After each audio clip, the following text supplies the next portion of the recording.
Bismillahirrahmanirrahim. Assalamualaikum warahmatullahi wabarakatuh.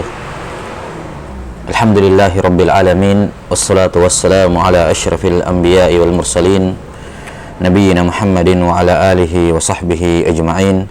Ashhadu an la ilaha illallah wahdahu la syarika lah, wa ashhadu anna Muhammadan abduhu wa rasuluh.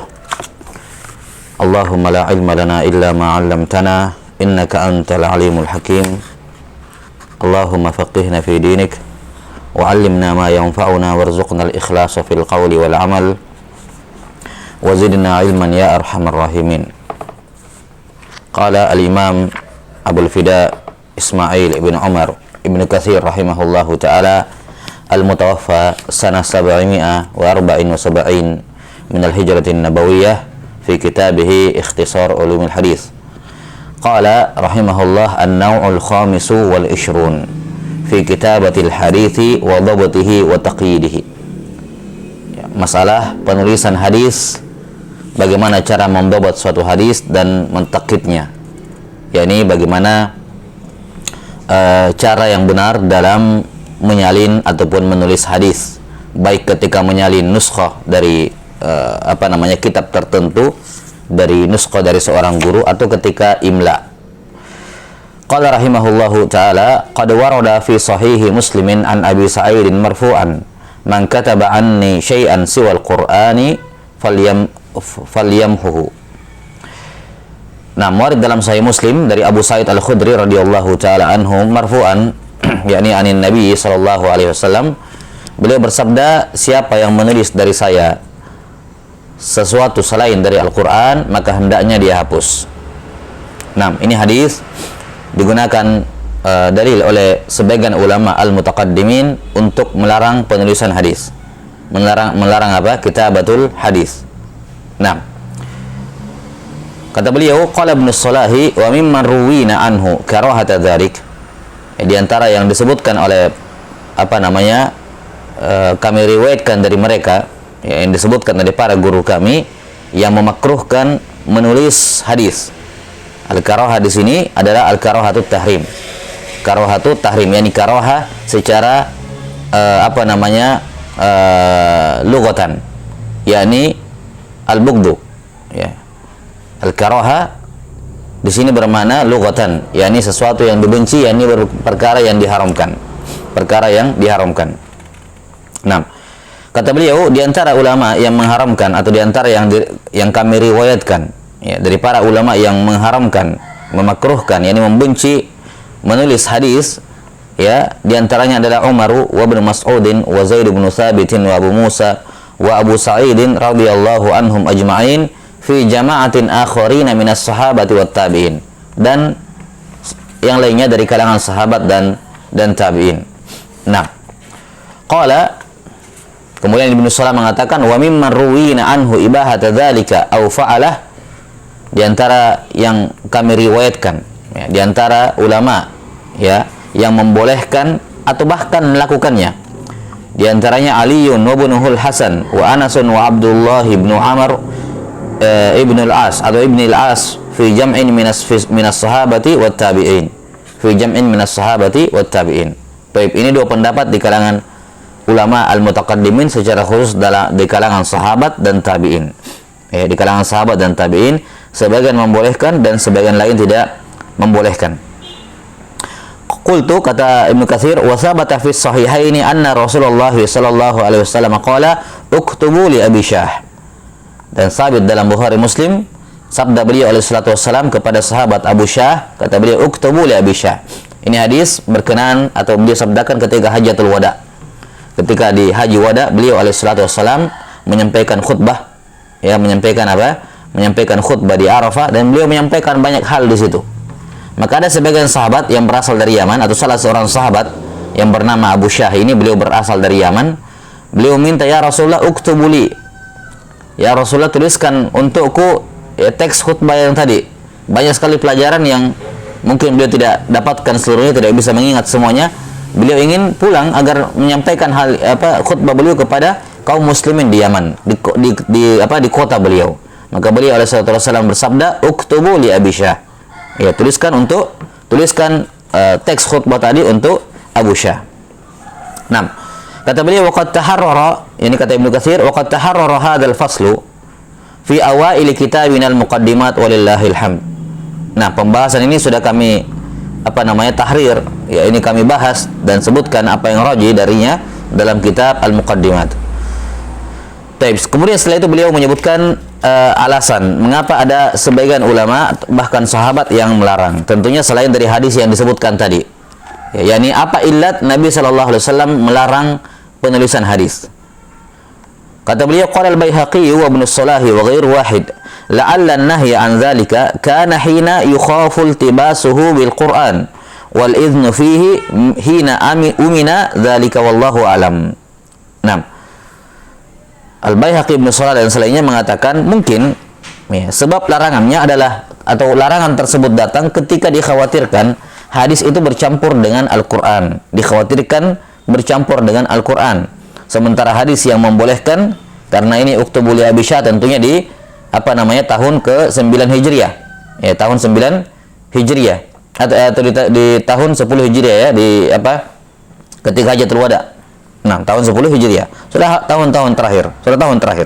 Nah, maka pembolehan ini ketika umina dzalik, ketika sudah tidak dikhawatirkan tercampurnya antara Al-Qur'an dengan Al-Hadis. Ini yang disebutkan oleh Ibnu Katsir rahimahullah, ini yang disebutkan oleh kebanyakan ulama. Bahwasanya sebab pelarangan dari Nabi sallallahu alaihi wasallam di awal perkara, di awal Islam karena dikhawatirkan seperti ini. Dikhawatirkan apa? Terjadi iltibas dalam hadis, yang mana Al-Qur'an, yang mana Al-Hadis. Ya. Ini sebab yang disebutkan oleh sebagian para ulama. Kemudian sebab yang lain yang juga disebutkan oleh ahlul ilm adalah adanya kekhawatiran kalau seorang lebih ihtimam dengan hadis dibandingkan Al-Qur'an. Adanya kekhawatiran dari Nabi sallallahu alaihi wasallam kalau seorang lebih ihtimam dengan hadis dibandingkan Al-Qur'anul Karim. Yakni ketika ditulis maka itu bisa terhafalkan. Beda kalau tidak ditulis, maka yang menghafalnya hanya betul-betul orang yang punya kekuatan hafalan, ya, yang kuat ingatannya, di mana dia bisa menyandingkan antara Quran dengan hadis. Tapi kalau hadis ditulis, maka dia bisa dihafalkan oleh siapa saja yang hatta walaupun misalnya dia tidak punya ingatan, setidaknya dia bisa mengulang-ulang kalau tertulis hadis tersebut. Maka intinya adalah adanya kekhawatiran kalau umat Islam itu lebih sibuk, ya, lebih fokus kepada hadis Nabi SAW dibandingkan Al-Quran.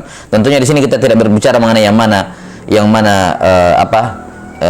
yang paling penting. Tentunya kita tidak berbicara dalam masalah itu. Cuman tidak diragukan bahwa Al-Quranul Karim di masa itu, di masa-masa turunnya wahyu, ya sangat penting untuk diperhatikan. Di mana sabda Nabi SAW ketika itu apa? Ya, sifatnya tidak terlalu yakni ketika ada masalah mereka langsung datang kepada Nabi SAW untuk bertanya. Berbeda dengan Al-Quranul Karim. Ya, maka intinya bahwa adanya kekhawatiran ya dari Nabi SAW kepada sebagian sahabat ya radhiyallahu taala anhum ajmain, jangan sampai kurang ihtimami terhadap Al-Quranul Karim. Wallahu alam bissawab. Ini khilaf di kalangan ulama al-mutaqaddimin. Thumma qala Ibnu Katsir wa qad hukiya ijma'ul ulama'i fil 'asharil mutaakhirah fi taswighi kitabatil hadis. Wa hadha amrun mustafidun syai'un dha'i'un min ghairi nakir. Ya, kemudian ada yang mengutip ijma' sebagaimana dikutip oleh Al-Qadhi Iyad rahimahullahu taala dalam Al-Ilma, ya, mengutip ijma' di zaman-zaman belakangan akan bolehnya menulis hadis, dan ini kata beliau amrun mustafid, suatu amalan yang tersebar merata, ya, dan tidak ada yang mengingkarinya. Nah, karena itulah sebagian ulama mengatakan bahwa ikhtilaf ya dalam masalah boleh tidaknya menulis hadis ini hanya di kalangan mutaqaddimin, di kalangan sahabat dan tabi'in, ya. Adapun di zaman-zaman setelahnya, ya, maka sudah terwujud ijma', ya, akan bolehnya bolehnya menulis hadis. Nah, wallahu taala a'lam bissawab.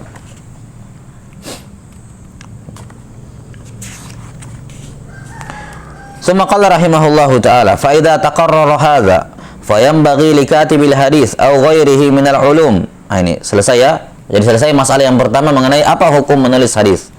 Al-jawab, ya, ijma' ataupun kalau misalnya ijma'nya tetap ada yang mempermasalahkan, maka setidaknya ini jamahir, hampir semua ulama membolehkan kitabatul hadis.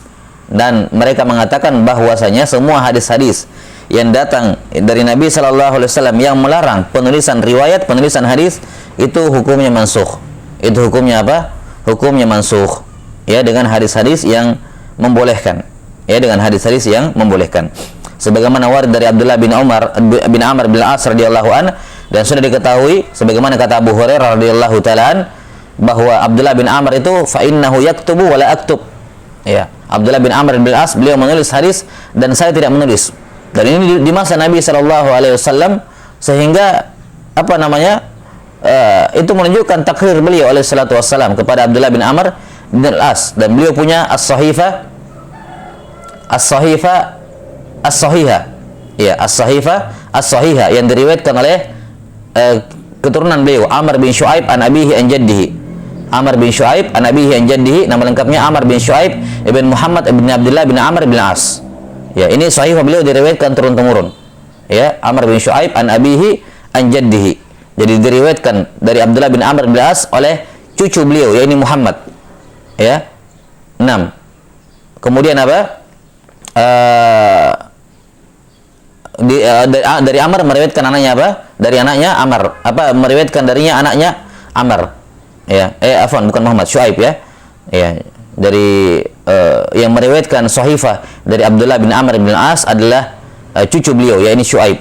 Ya, kemudian meriwayatkan dari Syuaib Amr ini anaknya. Dan ini silsilah yang ma'ruf dalam as-sahihain. Amr bin Syuaib an abihi an jaddihi. 6. Abdullah bin Amr bin As radhiyallahu taala anhuma. Dan juga ada as-sahifah as-sahihah, yakni sahifah yang ditulis oleh siapa? Wahab atau Hammam ibnu Munabbih dari Abu Hurairah, di mana beliau menulis, saya tidak ingat apakah Abu Hurairah yang menulisnya atau Amr atau Hammam, tapi saya ingat saya Hammam karena dikatakan sahifah atau Hammam. Jadi Hammam ibnu Munabbih rahimahullahu taala menulis hadis-hadis dari Abu Hurairah radhiyallahu taala. Kemudian apa namanya? Sahifah ini, dan beliau seorang tabi'in. Ya, sahifah ini kemudian diriwayatkan turun-temurun. Diriwayatkan apa? Turun-temurun. Dari Hammam ibnu Munabbih, ya, diriwayatkan darinya oleh siapa? Oleh Ma'mar bin Rashid. Dari Ma'mar bin Rashid oleh Abdul Razzaq. Oleh Abdul Razzaq. Nah, dari Abdul Razzaq ada Ahmad bin Hanbal, dan juga ada Muhammad ibn Rafi, dari Muhammad bin Rafi Imam Muslim. Ya. Semua isi sahifah as-sahihah ini, sahifahnya Hammam ibnu Munabbih dari Abu Hurairah, semua diriwayatkan oleh Imam Ahmad rahimahullah dalam musnadnya, full satu tempat. Ya, riwayat ya musnad Abu Hurairah ya dari riwayatnya Hammam ibnu Munabbih. Beliau riwayatkan dalam musnad Imam Ahmad seluruhnya dari awal sampai akhir secara berurut. Dan juga diriwayatkan oleh Imam Muslim rahimahullahu taala dalam Sahih Muslim. Semuanya, semua hadis dalam sahifah itu disebutkan oleh Sahih Muslim atau diriwayatkan oleh Imam Muslim dalam sahihnya, tapi tersebar di beberapa tempat dengan sanad beliau yang ma'ruf. Ya, dari Imam Muslim meriwayatkan dari Muhammad bin Rafi', dari Abdul Razzaq, dari Ma'mar, dari Hammam ibnu Munabbih, dari Abu Hurairah radhiyallahu taala an. Baik.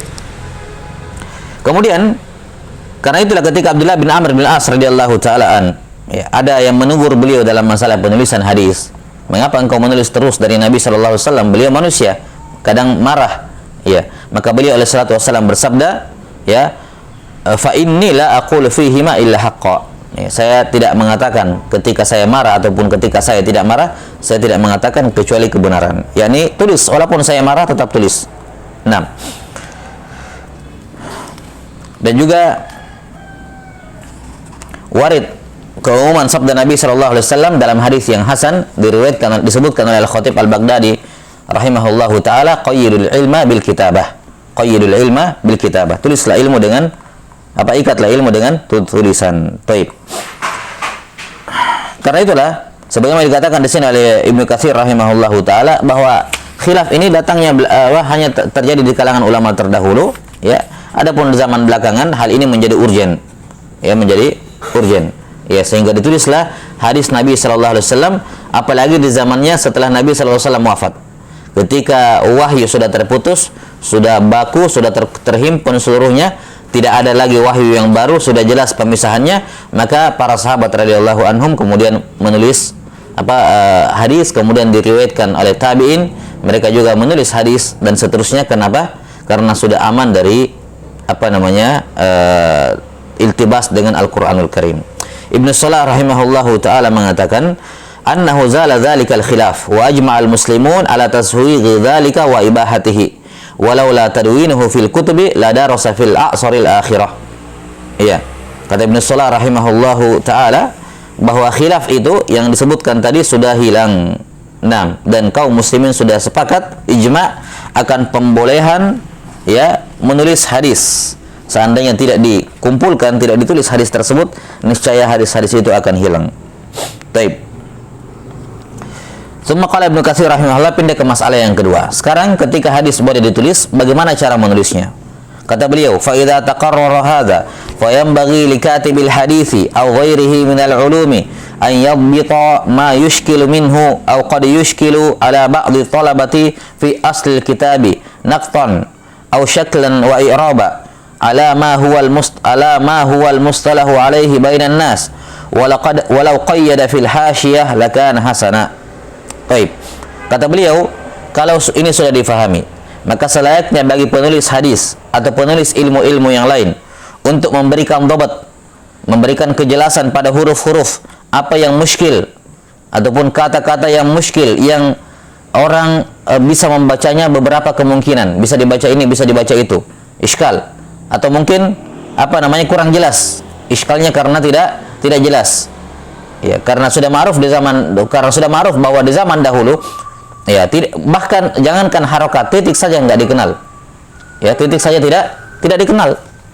Nah, dalam tulisan hijaiyah di zaman-zaman dahulu, di awal-awal di kalangan sahabat, di masa sahabat, itu tidak ada tidak ada titik. Tidak ada titik. Sekedar syakal saja. Sekedar bentuk huruf saja. Jangankan harokat, titik saja tidak ada. Nah, disebutkan oleh para ulama bahwa yang pertama kali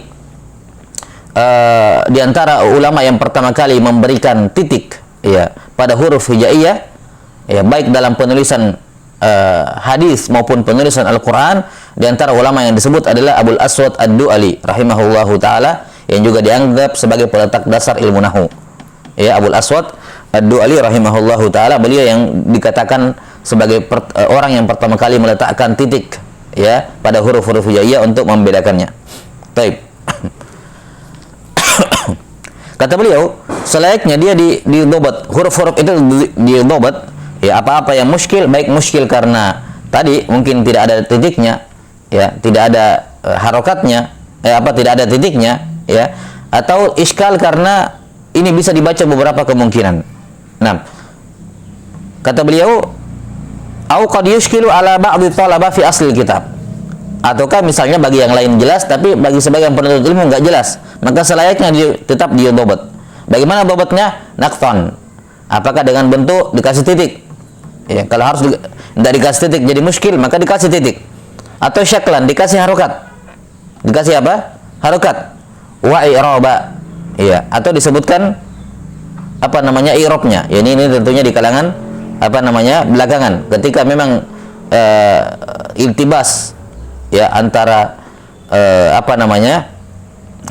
dalam i'rabnya, maka dikasih keterangan ala ma huwal mustalahu alaihi bainan nas. Tentunya dia memberikan hal itu, aturan dhabat itu, naqat syakal dengan i'rab sesuai dengan apa yang berkembang di masyarakatnya penuntut ilmu ketika itu.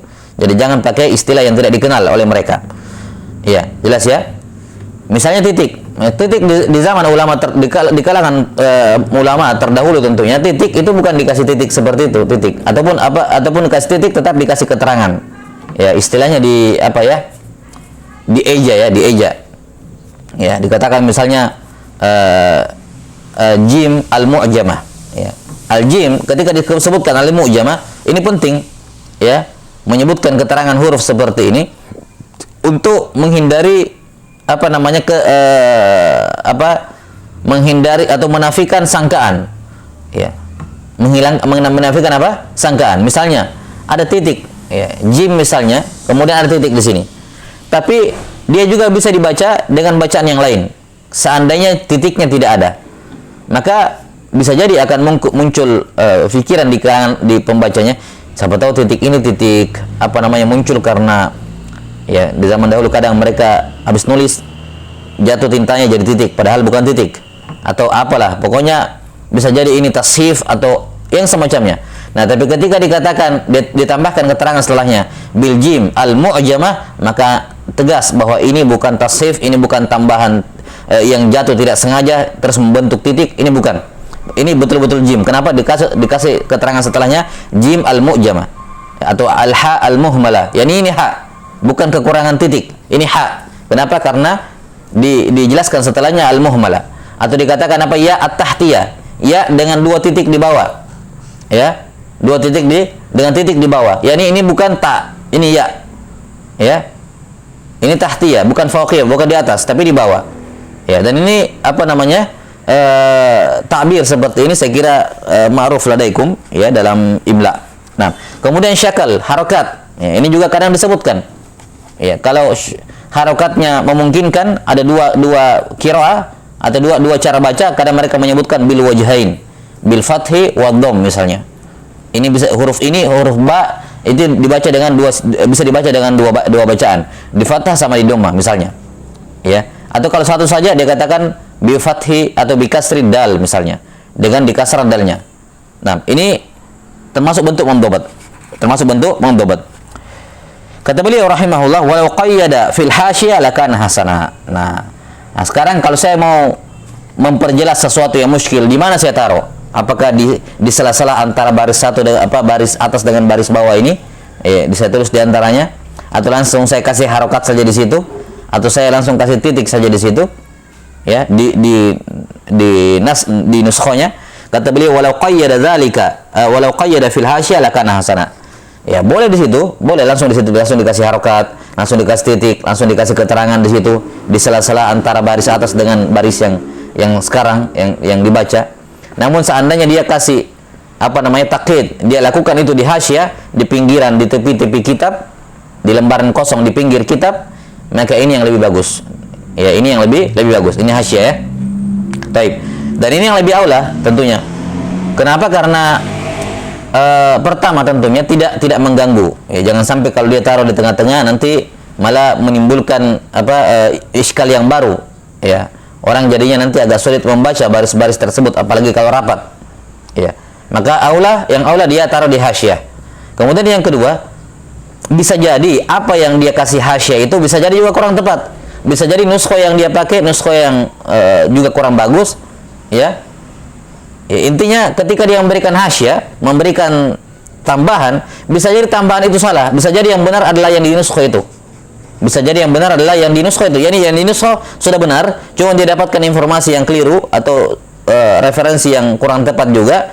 Nah, kemudian dia memperbaiki, padahal nuskho yang di kitab sudah tepat.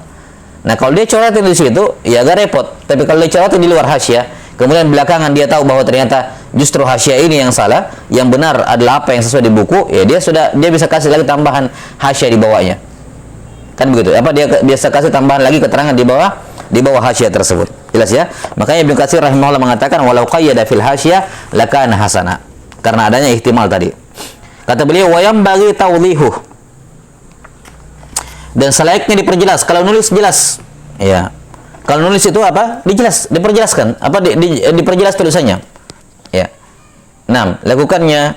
Jangan sampai ada yang salah tulis, ataupun kalau tulis kecil sekali, harus pakai kaca pembesar untuk membacanya misalnya. 6. Atau dia nulis kecil-kecil ataupun tidak jelas, pas dia sendiri disuruh baca, dia sendiri nggak tahu tulisannya. Karena saking tidak jelasnya. Karena kata beliau rahimahullah, wa yukrahu tadqiqu wa ta'liqu fil kitabati li ghairi udzur. Ya. Kata beliau tidak diperbolehkan, dibenci, dimakruhkan untuk menulis yukrahu tadqiq. Ya.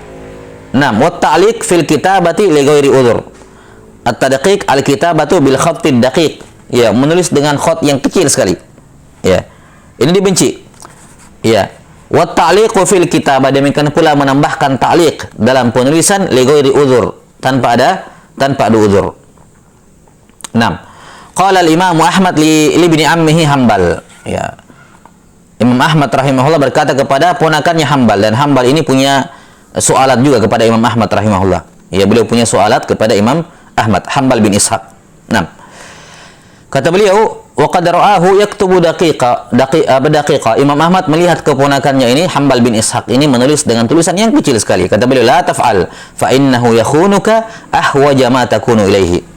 Karena dia akan mengkhianatimu ketika kamu membutuhkannya. Yani sekarang kamu masih muda, mata kamu masih sehat, kamu bisa baca tulisan kecil-kecil. Coba nanti kalau kamu sudah tua, kamu butuh murojaah ke tulisan lamamu, oh sudah kamu nggak bisa baca sudah.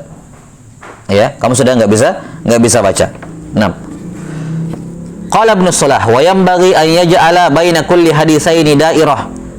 Wa mimman balagana anhu dzalika Abu Zinad wa Ahmad bin Hanbal wa Ibrahim al-Harbi wa Ibnu Jarir wa Tabari. Kata Ibnu Shalah rahimahullah, ini di antara aturan lain. Ini sudah aturan berapa ini? Aturan kedua ya. Iya. Atau aturan yang ketiga. Disebutkan di sini. Aturan yang pertama tadi adalah mendobat apa-apa yang muskil. Aturan yang kedua, jangan memberikan ta'liq dan tadqiq yang terlalu dengan khot yang kecil sekali. Kemudian aturan yang ketiga disebutkan di sini, selayaknya kata beliau, ketika dia menulis hadis, dia menjadikan di antara dua hadis itu dairah, lingkaran kecil di antara dua hadis. Ini ya, penulisan hadis di zaman dahulu tidak kayak sekarang tentunya. Hadis 1 dituliskan, ya, kemudian hadis 2 pindah paragraf berikutnya, atau bahkan mungkin ada space di antara hadis pertama dengan hadis kedua supaya jelas batasannya. Hadis ketiga pindah lagi ke spasi, ke baris berikutnya, walaupun belum habis baris itu pindah lagi. Ya, jelas ya, itu di zaman sekarang. Di zaman dahulu tidak kayak gitu, mereka nyambung aja hadisnya. Hadis pertama, ya, hadis pertama selesai di awal baris ketiga, lanjut lagi hadis kedua, dan tidak pakai nomor 1, hadis nomor 1, hadis nomor 2, dan tidak pakai nomor, nyambung aja begitu. Haddatsana fulan, qala Rasulullah SAW, selesai hadisnya langsung lagi haddatsana, terus nyambung. Ya, kalau kita lihat ini kadang masih ada ya di cetakan apa namanya, kitab-kitab kuning itu. Ya, kitab kuning beneran, yang kertas kuning, nyambung hadisnya. Ya, cetakan apa ya, ampel ya. Iya, nyambung hadisnya. Tapi cuma dia pisahkan dengan haddatsana yang dikasih font besar supaya ditahu, oh ini awal hadis. Ya, di zaman dahulu tidak, pokoknya nyambung juga, ya, nyambung seperti itu. Ya. Maka kata beliau selayaknya dia memberikan penanda di awal dan di akhir hadis untuk memisahkan mana hadis sebelumnya, mana hadis setelahnya. Yani setelah dia menulis hadis, di akhir hadis dia kasih lingkaran, hadis baru, kemudian selesai hadis itu kasih lingkaran lagi, hadis baru lagi, supaya orang jelas, walaupun nyambung tapi ditahu batasannya, jelas batasannya. Ya, pemisahan antara hadis satu dengan hadis yang lain dengan dairah, ya, lingkaran kecil ini. Dan tentunya para ulama melakukan hal ini, ya, rahimahumullahu taala wa baraka fihim wa fi amwalihim, ya, dikarenakan harga kertas dan tinta itu mahal. Oke lah, tintanya, ini kertasnya. Ya, kita sudah tahu ya bagaimana kisah Imam Al-Bukhari rahimahullah atau Imam Syafi'i rahimahullahu taala menulis kitab Al-Muwatta dari hasil pungutan beliau di sampah dari berupa pelepah korma atau kertas-kertas yang sudah tidak terpakai oleh orang, beliau ambil kemudian beliau pakai untuk menulis Muwatta. Imam Syafi'i rahimahullahu taala.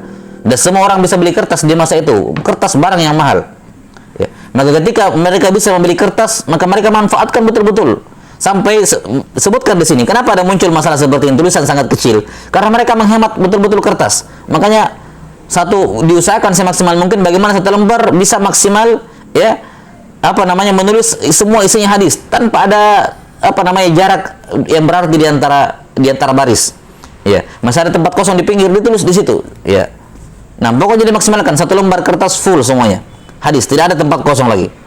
Kenapa? Karena kertas mahal. Ya, timbal baliknya juga seperti itu.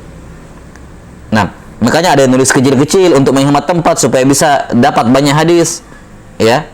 Nah, kalau sudah rapat-rapat seperti itu, kata Ibnu Shalah, sebaiknya dikasih dairah untuk memisahkan hadis supaya tidak nyambung-nyambung. Nah, di antara ulama yang yang sampai kepada kami, kata Ibnu Shalah, yang menggunakan cara ini, yakni memisahkan antara hadis dengan dairah, adalah Abu Zinad, Imam Ahmad, Ibrahim al-Harbi, wa Ibnu Jarir at-Tabari.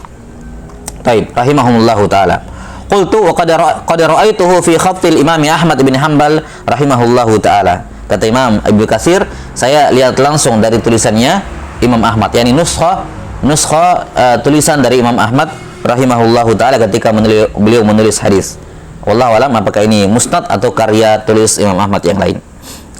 Qala al-Khattabi rahimahullahu taala wa yanbaghi ayatruqa da'irata ghuflan fa idza qabalaha naqata fiha nuqtatan. Nah, kata beliau ini adab berikutnya. Selayaknya ketika dia menyalin hadis, dia mengimla misalnya dari gurunya. Gurunya kan baca cepat, imla terus selesai lingkaran, baru lagi terus ya sampai selesai lingkaran lagi, terus ya seperti itu. Ya, karena tidak ada waktu. Nah, maka kata Al-Khatib Al-Baghdadi rahimahullahu taala, selayaknya dia membiarkan lingkarannya itu kosong. Jadi lingkaran begini. Jangan titik, jangan lingkaran baru diisi, ya. Kan begitu. Ya, biarkan lingkarannya itu kosong. Nah, gunanya apa? Nanti kalau dia muqabalah nuskhonya, dia selesai imlanya misalnya 100 200 hadis misalnya, selesai semua. Maka dia ikut ketika syekhnya misalnya mengadakan majelis untuk muqabalah riwayat, dibaca ulang kembali untuk dicek, atau dia yang datang ke gurunya atau datang ke temannya yang siqah, murid senior, gurunya mengecek. Nah, dia nanti apa? Fa idza qabalaha naqata fiha nuqtah. Untuk setiap hadis yang dia sudah muqabalah, dia sudah pastikan bahwa demikian nuskho dari guru saya, maka dia kasih titik yang sudah ya. Jadi nanti kalau ada berikutnya, ada yang tidak ada titiknya di tengah-tengah lingkaran, dia tahu bahwa ini hadis belum muqabalah. Saya belum muqabalah hadis ini. Ya, sehingga dia tidak sampaikan dulu kepada orang karena belum dia muqabalah. Jelas ya? Dan ini semuanya lihat bagaimana hirsnya para ulama dalam menulis hadis dalam keadaan kekurangan mereka. Ya, minimnya sarana dan prasarana yang mereka miliki sampai seperti ini. Ya, mereka membuat aturan-aturan dalam penulisan untuk menghemat kertas, tapi ya menghemat kertas di satu sisi, namun tidak menyebabkan hadis itu menjadi tidak jelas. Nah, wallahu a'lam bissawab. Qala rahimahullahu ta'ala, qala Ibnu Salah, ini adab berikutnya. Wa yukrahu an yaktuba Abdullahi ibnu fulan faja'ala abdun fi akhiri satar wal jalala, yani lafzul jalala fi awwali satar, bal yaktubuhuma fi satrin wahid. Nah, kata beliau dimakruhkan. Di sini karaha seperti ini makruh, ini bermakna karena ini sifatnya adab, maka tentunya bermakna bukan bermakna tahrim.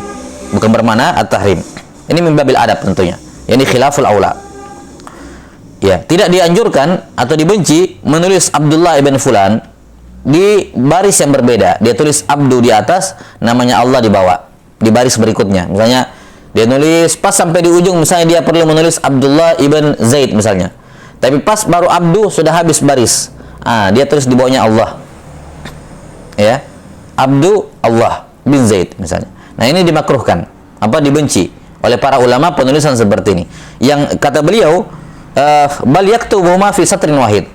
Kalau memang lafaz Allah tidak bisa naik ke atas, tidak apa-apa tulis di atasnya Abdu baru di atasnya Allah misalnya, atau sekalian Abdu yang pindah ke bawah Abdullahi. Biarkan ada space di situ, tidak ada masalah. Turunkan Abdu di bawah menjadi Abdullahi di baris berikutnya.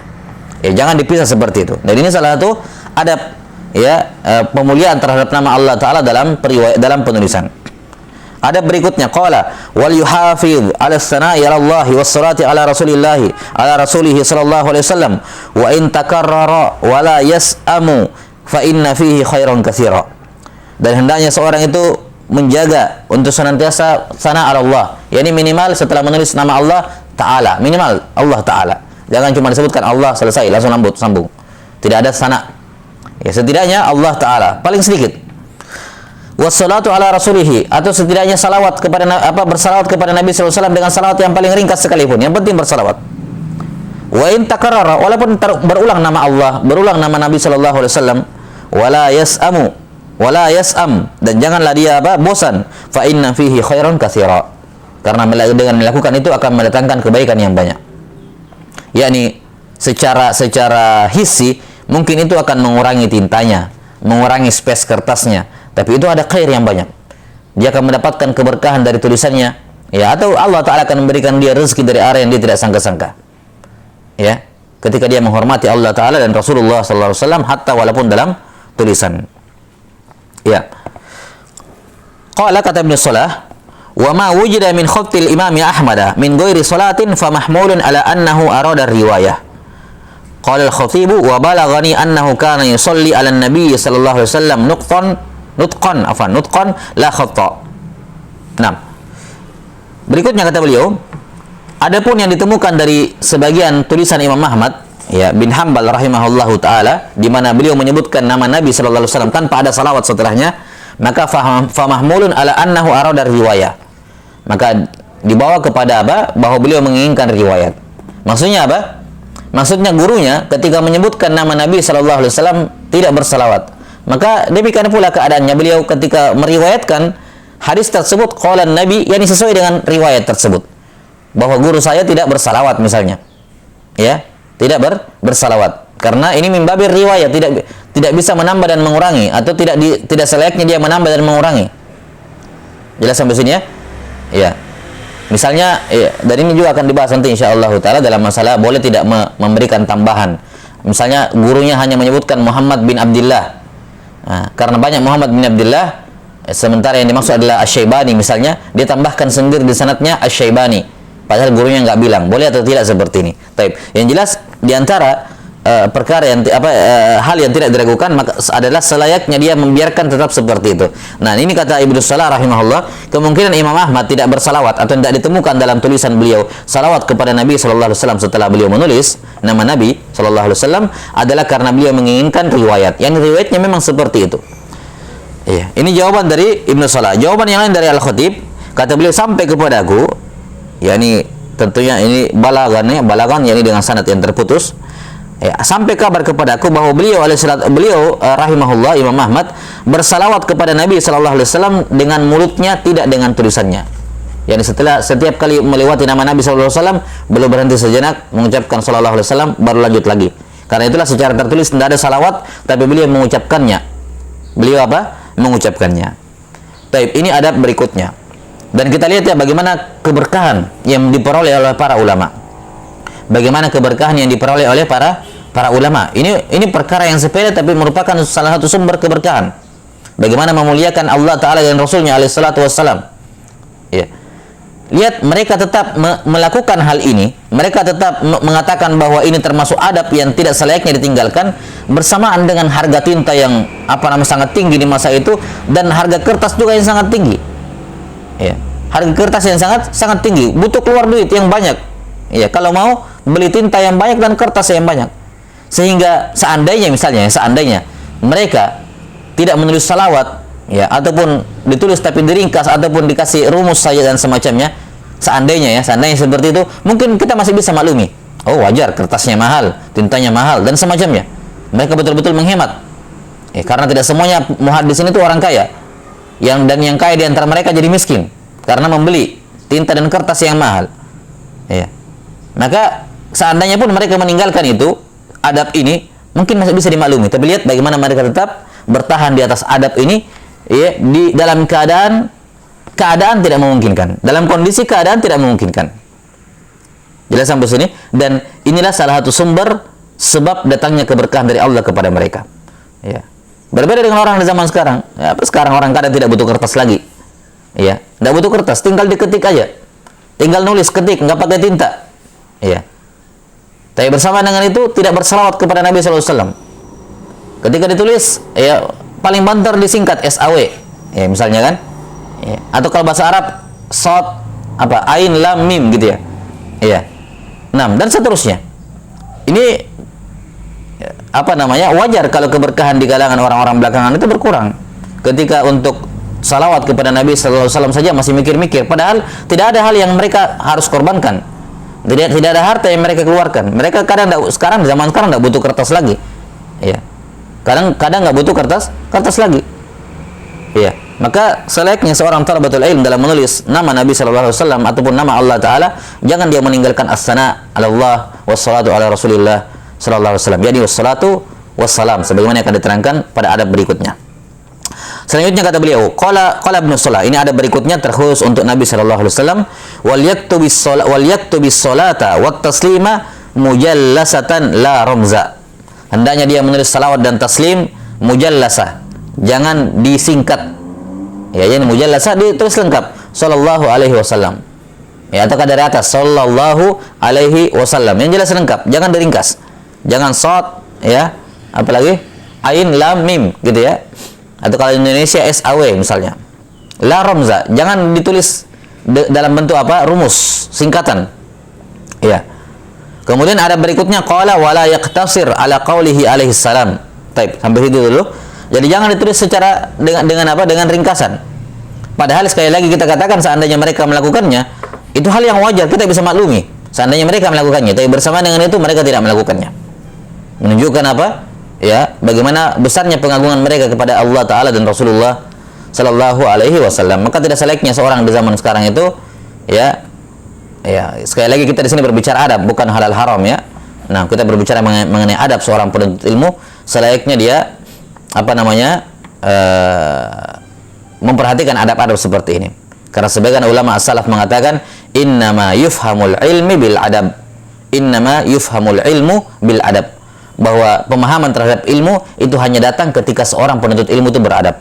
Betapa banyak orang-orang yang mungkin cerdas, mungkin bagus hafalannya, tapi ditutup pintu hidayah atau apapun, pintu pemahaman kepadanya terhadap suatu masalah ilmu karena dia tidak beradab. Dia tidak beradab. Dan sudah warid ya, banyak sekali amalan para ulama atau aqwal para ulama yang menuntunkan untuk penuntut ilmu di awal-awal menuntut ilmunya adalah fokus mempelajari adab. Fokus mempelajari adab. Karena dengan adab inilah ya seorang mendapatkan kebaikan dunia dan akhirat. Sebagaimana kata Ibnu Al-Qayyim rahimahullahu taala bahwa tanda kebahagiaan seorang hidup di dunia maupun di akhirat adalah dengan adabnya. Dan sebaliknya tanda kesengsaraan dan kecelakaan dia adalah ketika dia tidak beradab. Nah, maka adab-adab yang seperti ini mungkin sepele di kalangan di mata sebagian orang, tapi inilah yang mendatangkan keberkahan dari ilmu para ulama. Jadi menjadi sebab. Qala rahimahullah, adab berikutnya wala yaqtasir ala qaulihi alaihi salam, yang bagi yakni wal yaktub sallallahu alaihi wasallam wadihatan kamilah. Ini masalah berikutnya, dan ini juga disebutkan oleh Imam Nawawi rahimahullah dan selainnya, dimakruhkan untuk memisahkan salawat dengan taslim. Ya, yakni jangan dituliskan alaihi salam saja tanpa salawat, dan jangan juga dia sendirikan salawat dengan tanpa menuliskan salam. Tanpa menuliskan apa? Menuliskan salam. Hendaknya dia gabungkan sallallahu alaihi wasallam. Allah Ta'ala berfirman, ya ayyuhal innallaha wa malaikatahu yusalluna 'alan nabi ya ayyuhalladzina amanu sallu 'alaihi wa sallimu taslima. Maka perintah bagi orang-orang beriman adalah menggabungkan antara salawat dan taslim kepada Nabi sallallahu alaihi wasallam, tidak memisahkannya. Tidak memisahkannya. Taib. Dan sebagai faedah dalam ayat ini Allah Subhanahu wa taala memerintahkan orang-orang beriman untuk mengucapkan salawat dan taslim. Tapi ketika menyebutkan tentang dirinya sendiri, tentang Allah, tentang dirinya sendiri dan tentang para malaikat, tidak disebutkan taslim, cuma disebutkan salawat saja. yakni Allah dan para malaikat tidak bertaslim kepada Nabi sallallahu alaihi wasallam. Kedua, yakni Allah dan para malaikat hanya bersalawat. Innallaha wa malaikatahu yusalluna 'alan nabi. Tidak dikatakan yusalluna wa yusallimuna 'alan nabi. Enggak.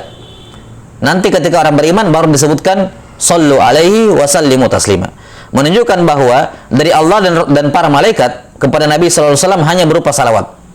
Sementara dari orang beriman selayaknya menggabungkan salawat dan taslim kepada Nabi sallallahu alaihi wasallam. Kenapa dibedakan? Ya, para ulama menjelaskan karena di antara makna at-taslim adalah al-inqiyad. Di antara makna taslim adalah inqiyad, tunduk patuh. Dan tidak layak makna ini dinisbatkan kepada Allah. Dikatakan Allah itu yusallimu 'alan nabi, atau malaikat itu yusallimu 'alan nabi. Karena di antara makna taslim adalah apa? Al-inqiyad, ketundukan dan kepatuhan. Ya. Maka dinafikan, ditiadakan taslim kepada Nabi Muhammad SAW dari Allah dan dari para malaikat. Adapun dari Allah jelas. Adapun dari malaikat, maka as-sahih para malaikat ini tidak masuk dalam mukallaf tentunya. Ya, yakni bukan objek dakwahnya Nabi sallallahu alaihi wasallam. Para malaikat bukan mukallaf.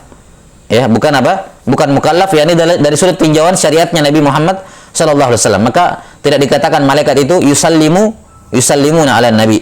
Ya, karena di antara makna taslim adalah al-inqiyad. Al-inqiyad wa at-ta'ah. Baik. Qala rahimahullahu taala, ada berikutnya. wal yuqabil aslahu bi aslin mu'tamadin ma'a nafsihi aw ma'a ghairihi min mawsuqin bihi dhabitin. Qala wa minan nasi man shaddada wa qala la yuqabilu illa ma'a nafsihi. Qala wa hadha marfudun mardud. Taib.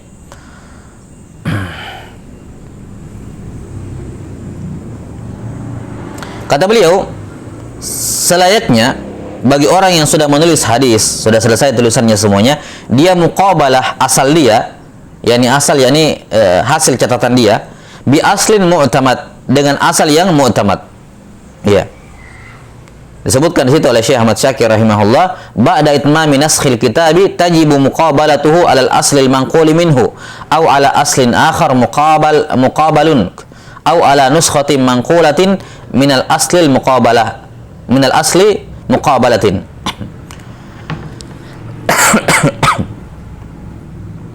Naam. Wa hadha litashihil mansukhi khasyata suquti syai'in minhu aw wuqu'i khata'i fin naql. Baik, kata beliau, hendaknya lah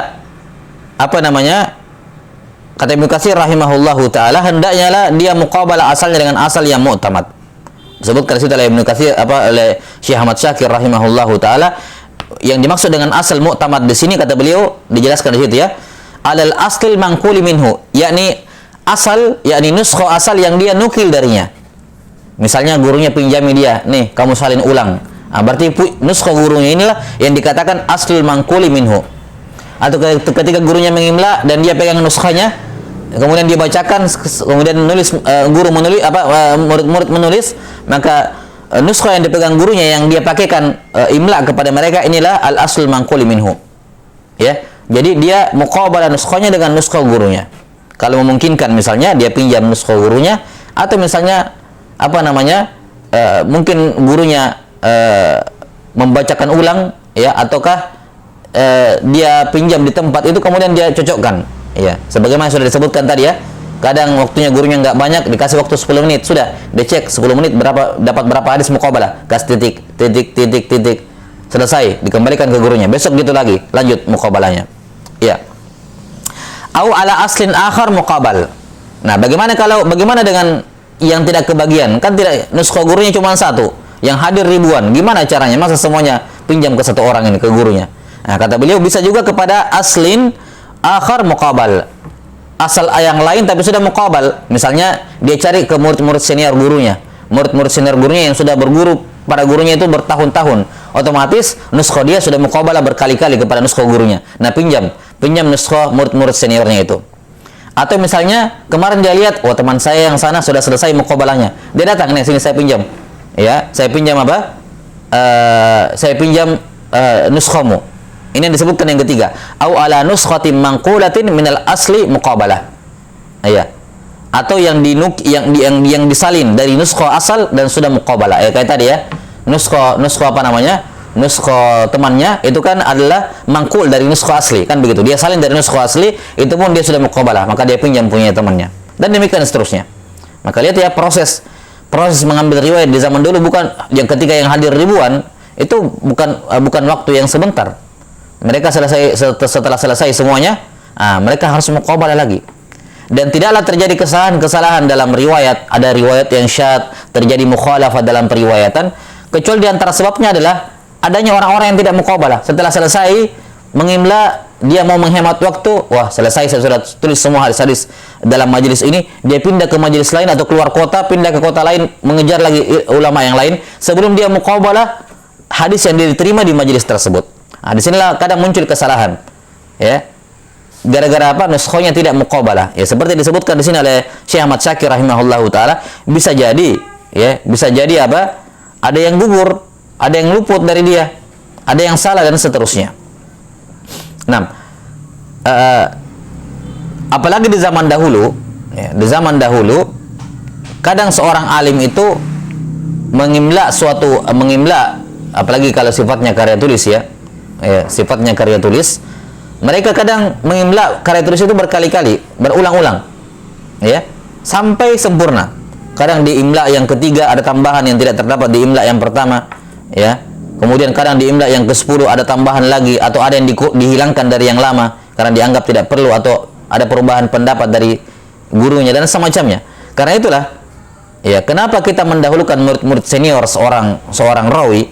Karena dia bersama dengan gurunya itu bertahun-tahun, dan dia menyaksikan, dia melihat, dan dia mengetahui apa-apa yang berubah misalnya dari hadis-hadisnya atau karya tulisnya kalau itu berupa karya tulis. Ya, sebagaimana yang ma'ruf, Imam Al-Bukhari rahimahullah menulis Tarikh Al-Kabir itu sampai belasan kali. At-Tarikh Al-Kabir. Beliau tulis berkali-kali. Ya, ini direvisi terus, ditulis ulang terus. Ya. Sebagaimana Al-Bukhari, Sahih Bukhari juga ditulis berkali-kali. Ya. 6. Kata beliau, dia muqabalah ma'a nafsihi. Ma'a nafsihi maksudnya dia sendiri yang cek langsung. Ya, pinjam ininya, dia lihat, dia langsung harus cek. Dia sendiri yang tangani muqabalahnya. Ya, ma'a nafsihi wa ma'a ghairihi. Dan bisa juga bersama dengan orang lain. Misalnya kata temannya, enggak, saya tidak mau pinjamin buku saya. Ya, saya tidak aman lah. Bukan saya tidak percaya sama kamu, cuman saya khawatir aja. Ya sudah, kalau begitu saya muqabalah kamu, saya bacakan, kamu cek di nuskha kamu apa yang salah sama saya. Dia bacakan, ya, dia bilang, "Baik, hadis pertama betul, kasih titik." Udah, muqabalah. Ketiga, tentunya ini temannya harus teman yang siqah tentunya ya, teman yang siqah. 6. Sampai misalnya di hadis kelima misalnya si temannya mengatakan, "Enggak, di sini apa yang kamu baca keliru, di sini letak kekeliruannya." Maka dia perbaiki. Ini maksud muqabalah ma'a ghairihi. Dia muqabalah dengan yang lain. Min mausuqin bihi dhabitin. Ini dari orang yang terpercaya dan dia punya dhabat. Qala wa min nas man syaddada, di antara ulama ada yang agak ketat, ekstrim dalam hal ini, mengatakan la yuqabilu illa ma'a nafsi. Jangan dibantu sama orang. Dikhawatirkan nanti dia salah lihat, atau mungkin dia tidak amanah, dia bilang benar padahal masih salah dan semacamnya. Dia harus muqabalah sendiri. Jangan pakai bantuan orang lain. Kata Ibnu Salah, wa hadza marfudun mardud. Ya, ini perkara atau pendapat ini tertolak, ya. Pendapat ini tertolak. Taib, wallahu taala alam bissawab. Dan apa yang disebutkan di sini oleh Ibnu Salah rahimahullah merupakan mazhabul jumhur yang mengatakan bolehnya muqabalah ma'a ghairihi, disertai atau ditemani dengan orang lain. Taib, wallahu taala alam bissawab. Naktafi hadzal qadar. Wal ilmu indallah. Nas'alullah ta'ala ay yu'allimana mimma yanfa'una wa ay yanfa'ana bima 'allamana innahu waliyyu dzalika wal qadiru alaih. Masih ada beberapa masail yang berkenaan dengan adab kitabatil hadis dan mendhabat dan mentakidnya. Nah, jazakumullahu khairan katsiran husni istimaikum. Subhanakallahumma bihamdik asyhadu an la ilaha illa anta astaghfiruka wa atubu ilaik. Walhamdulillahirabbil alamin. Wassalamualaikum warahmatullahi wabarakatuh.